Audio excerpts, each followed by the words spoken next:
Assalamualaikum warahmatullahi wabarakatuh. Selamat datang di channel Ziko Alfred 05. Saya Ziko yang akan membawakan sebuah cerita horor yang diambil dari sebuah Twitter yang berjudul PKL di Rumah Sakit.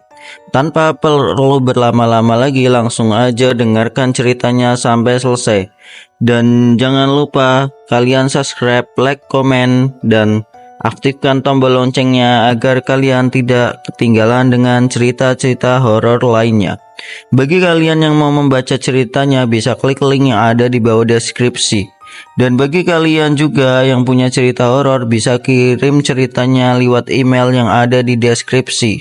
Langsung aja ke ceritanya. Hari yang dinanti tiba. Akhirnya aku bisa merasakan gimana rasanya PKL.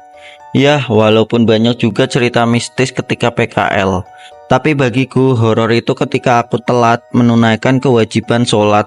Gak nutup kemungkinan juga kalau pas lihat setan. Rasanya seneng dan bahagia aja bisa bantu orang lain dalam PKL ini. Apalagi aku seorang perawat. Kalau menurut cerita yang beredar, rumah sakit ini katanya terkenal angker dan kebetulan aku kebagian di sana.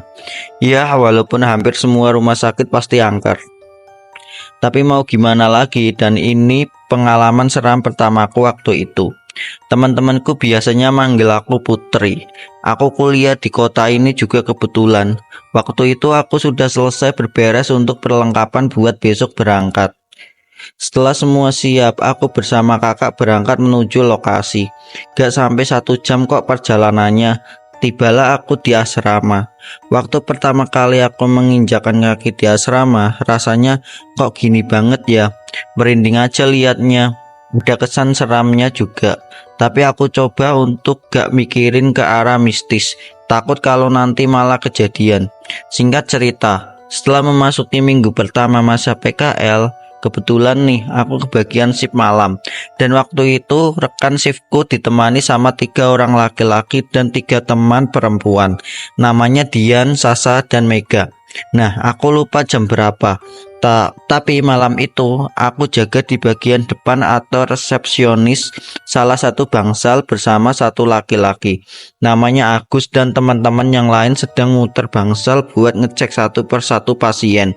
Semakin malam karena juga sepi. Kok mendadak suasana jadi tegang mencekam gini ya. Tapi untungnya Agus berinisiatif buat ngajak ngobrol. Jadi agak tenang walaupun masih merinding. Tapi begoknya Agus, kenapa dia malah nanyain yang menurutku malah bikin suasana tambah serem. Bayangin aja, dia tiba-tiba nanya gini, "Put, denger suara orang ketawa gak? Kayak suara tuh di ruangan sebelah," tanya Agus. Ya siapa yang gak kesel kan? Suasana lagi kayak gini, si Agus malah bikin suasana tambah serem. Emang gak peka tuh cowok. Sebenarnya aku juga dengar suara itu, tapi aku emang sengaja jawab gak dengar biar Agus gak nanya lagi. Malah ngadi-ngadi nih bocah. Dia nanya lagi kalau ada bau melati. Nah kan emang bener-bener nih si Agus gak lama tiba-tiba ada suara manggil Gus. Ternyata Roni yang manggil Agus pun langsung pergi. Sekarang aku sendiri di depan, bayangin aja gak ada siapa-siapa. Pak Sapam yang biasanya jaga di dalam pun juga gak ada, gak tahu kemana. 10 menit kemudian kok dari arah koridor aku kayak denger langkah kaki. Dan itu gak cuma sepasang tapi kayak rame-rame orang gitu. Pas aku tunggu-tunggu kok gak sampai-sampai nih orang. Aku tengok nih ke arah suara dan ternyata gak ada apapun dan siapapun. Mulailah ketakutan. Pokoknya campur aduk gitu rasanya. Keringet dingin, gemeter, dan kakiku gak mau berhenti gerak kayak tremor gitu. Pas posisi kayak gitu, apesnya lagi aku harus ganti pembalut. Pokoknya malam itu aku sial banget. Intinya aku doa aja sebisaku. Aku jalan cepat ke toilet yang deket dan langsung ganti pembalut. Nah ini kejadian paling serem kalau menurutku. Ketika aku selesai ganti dan pembalut udah aku kemas demikian rupa biar ketutup rapet, terus aku buang ke tong sampah. Nah pas lagi cuci tangan di wastafel, otomatis kan kalau ada cermin pasti ngaca dulu. Gluduk, srek. Tahu gak suara apa itu? Itu suara bak sampah jatuh dan pembalutku kebuka, dan di sana dengan jelas banget aku lihat ada sosok perempuan pakai baju putih, mukanya pucat banget. Rambutnya panjang dan ngesot sedang jilatin, padahal itu udah aku bersihin. Seremnya lagi, pas dia udah selesai jilatin gitu, perempuan itu langsung natap ke arahku. Aku bener-bener gak bisa gerak waktu itu, kayak tubuhku itu nge-freeze mau kemana-mana gak bisa. Yang aku ingat, aku kebangun di ruangan yang udah ada teman-temanku. Itu kejadian pertama yang paling serem. Masuk minggu kedua, teror perempuan yang ngesot itu gak ada. Tapi ada yang serem juga. Kali ini aku lagi sama Sasa. Kejadian juga di malam hari. Waktu itu aku sama Sasa lagi muter bangsar sama ngecek pasien. Kebetulan rumah sakit ini lumayan luas, jadi ya lumayan capek. Nah, pas kita jalan ke lorong atau koridor setelah keluar dari ruangan pasien, kok tiba-tiba aku kayak nyium bau melati lagi. Merinding nih, terus aku nanya ke Sasa kalau dia juga nyium apa enggak, dan ternyata juga nyium. Kita saling natap, larut dalam pikiran masing-masing. Kira-kira ada apa nih kok mendadak nyium aroma melati. Kita terus jalan agak cepat. Sampai ketika kita belok tuh ada kelihatan banget koridor atau lorongnya panjang. Kita berhenti saling pandang. Pokoknya udah mikir yang serem-serem. Apalagi kalau kayak di film-film gitu, tiba-tiba lampu mati satu persatu. Intinya aku mikir gimana caranya sampai di ujung tanpa ada gangguan. Setelah berpikir, gak ada jalan lagi selain menyusuri lorong rumah sakit yang di kanan kirinya kayak taman gitu. Kita gandengan, sempet aku remas tangan Sasa karena emang takut.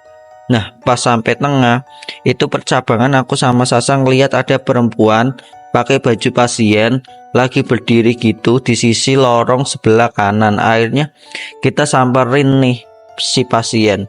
Kita tanya-tanya kok malam-malam gini di luar. Nah, pas udah sampai di belakangnya, aku sapa kan si perempuan ini. Kalau dilihat dari belakang kayak mbak-mbak gitu. Rambutnya sepinggang tapi agak acak-acakan. Permisi mbak, kok malam-malam di luar, kenapa? Tapi pasien itu gak jawab, cuma diem aja, nengok pun juga enggak. Aku kira aku kurang keras manggilnya. Kemudian aku tanya lagi, tapi agak keras. Nah, pas kedua kalinya itu, mbak-mbak itu nengok. Kita udah deg-degan waktu mbak itu mau nengok. Bayangin kalau tiba-tiba mukanya hancur atau gimana. Kan kita gak tahu, kalau di film-film pasti ada musik yang gemuruh gitu kan, terus jump scare. Ini juga sama, detak jantungku deg-degan banget kayak backsoundnya. Terus mbaknya itu entah kenapa nengoknya itu lambat banget, kayak ada efek slow-mo-nya. Pas udah sepenuhnya nengok, alhamdulillah gak ada yang aneh, cuman kok pucet aja mukanya. Terus aku tanyain kamarnya di mana biar kita antar. Udah gitu mbaknya cuma nunjuk aja ke arah sana, tepatnya ke kiri. Kalau ditarik garis lurus ujungnya kamar mayat. Tapi kita gak mikir atau gak mungkin juga mbaknya kesana, lagian juga gak kelihatan kalau setan. WK. Tapi aku salah ternyata. Jadi pas kita nganter mbaknya, jalanannya tuh pelan banget. Jadi kita pas ngikutin di belakang juga nunggu lama. Kita terus jalan ngikutin mbaknya. Tapi kenapa mbaknya gak berhenti? Padahal kita ngelewatin beberapa kamar. Udah mulai mikir yang aneh-aneh nih. Apa benar ini mau ke kamar mayat? Ternyata benar. Gila, si Sasa udah mulai mau nangis tuh. Kelihatan banget matanya yang udah berkaca-kaca. Nah, gak lama juga dari depan tuh kayak ada yang naik sepeda rumah sakit. Ternyata si Agus sama Roni lagi muter juga. Di situ kita mulai lega, ada teman airnya. Tapi anehnya mereka tuh kayak ketakutan. Jadi nyelonong aja, nggak manggil atau gimana. Yang bikin aku sama Sasa jadi tambah takut. Nah, pas pandanganku ngikutin mereka nyolong pakai sepeda gitu, aku lihat banget mukanya tegang kayak dikejar setan. Pokoknya mencengkam banget. Malam itu tiba-tiba aku sama Sasa gak sengaja nabrak mbak yang ada di depan kita. Buk, spontan dong aku sama Sasa minta maaf. Tapi di sini kita nemu kejanggalan lagi ketika aku dan Sasa nabrak itu. Aku benar-benar yakin banget kalau aku nyium aroma busuk. Aku yakin kalau kalian pasti langsung refleks. Kalau mendadak nyium bau busuk itu, antara kamu nutup hidung atau malah mengendus-endus nyari asalnya di mana. Bener kan? Nah, aku juga gitu. Tapi nyengat banget tuh sumpah.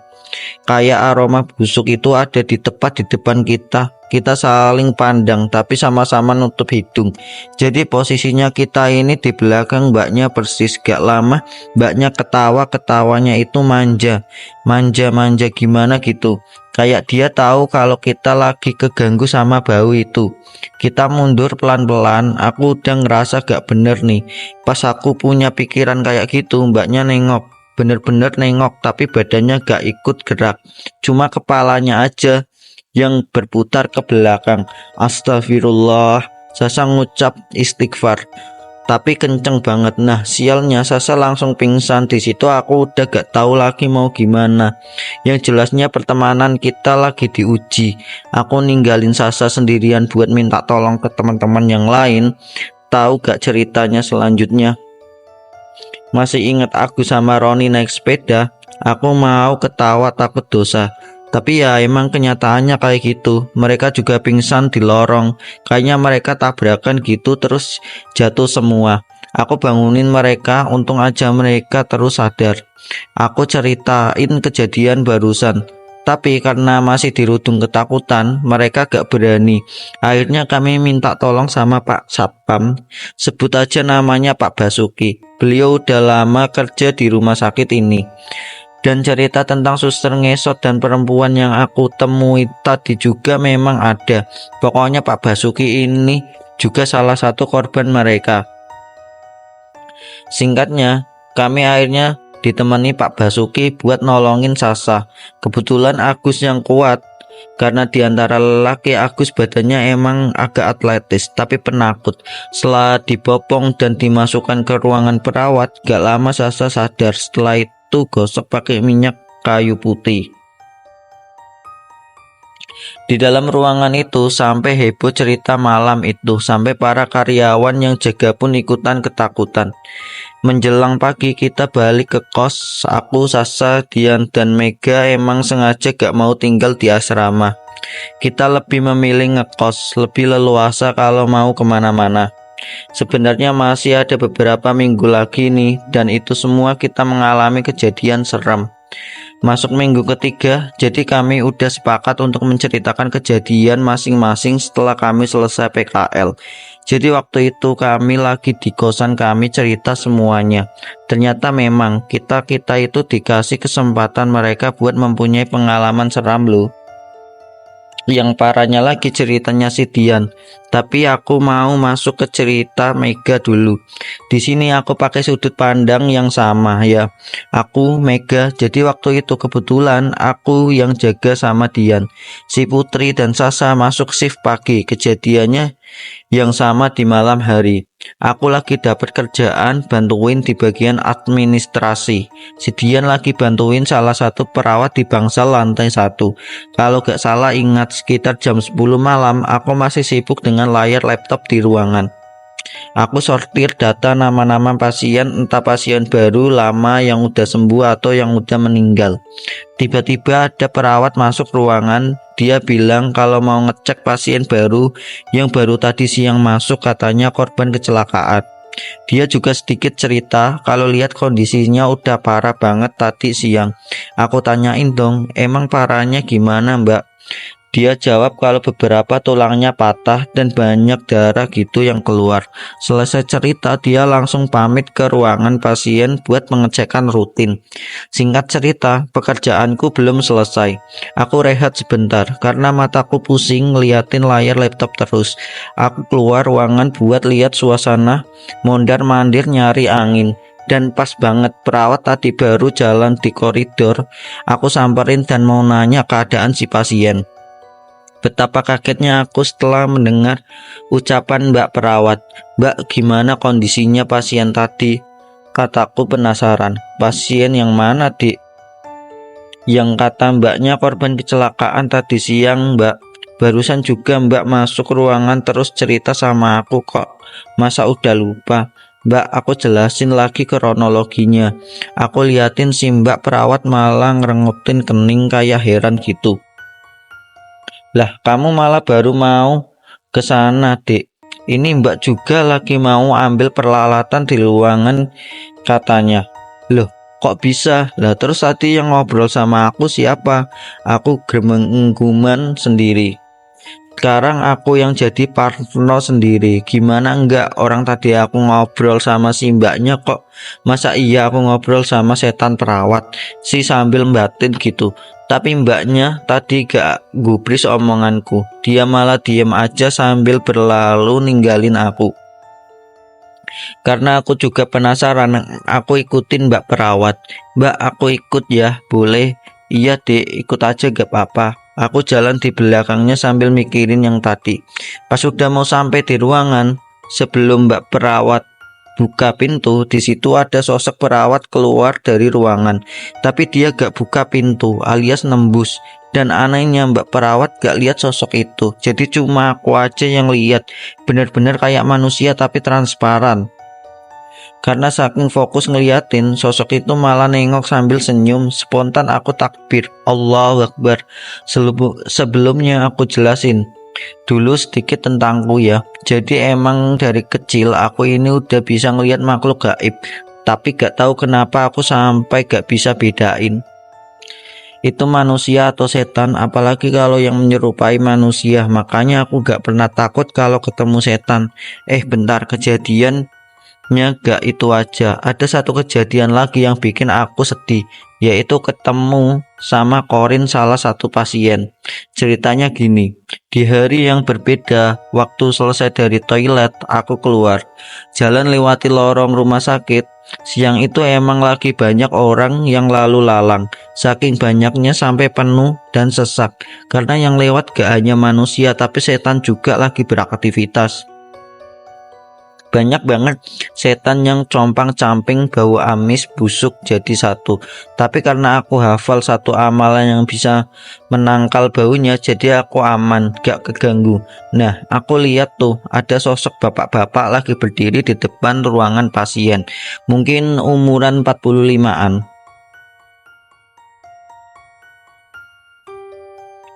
Kalau dilihat-lihat bukan manusia. Kenapa aku bisa nebak seperti itu?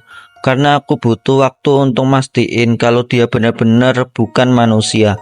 Dan karena aku juga orangnya gak terlalu kepo sama urusan orang lain, aku gak gubris. Tapi bapak itu malah ngikutin aku terus. Setelah yakin aman dan sepi, aku baca beberapa surat buat nyatuin frekuensi. Istilahnya biar aku bisa komunikasi aja. Aku sengaja masuk ke dalam musola rumah sakit biar gak ada yang lihat. Aku wudhu dulu, kemudian pakai mukena, dan disitulah aku komunikasi sama beliau. Beliau cerita masa lalunya. Aku yang mendengarnya sampai nangis. Dia kecelakaan waktu pulang kerja.